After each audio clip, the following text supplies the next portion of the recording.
O ceartă nu înseamnă că relația voastră s-a destrămat. Uneori înseamnă doar că doi oameni încearcă să se înțeleagă. Vezi tu, într-o relație reală o să existe înțelegeri întotdeauna. O să aveți zile în care nu gândiți la fel, o să vă enervați, aveți momente în care unul dintre voi o să spună ceva greșit. Și asta nu înseamnă automat că relația nu funcționează.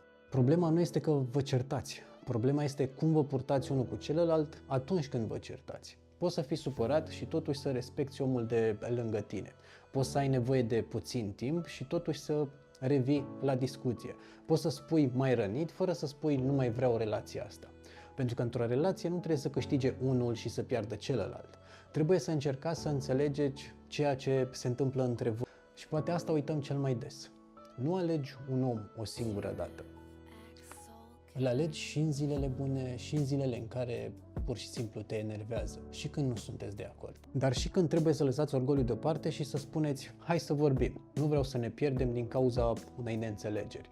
Pentru că o relație sănătoasă nu este relația în care nu vă răniți niciodată. Este relația în care învățați să vă întoarceți unul către celălalt după ce v-ați rănit. Nu uitați să vă respectați. Aveți grijă!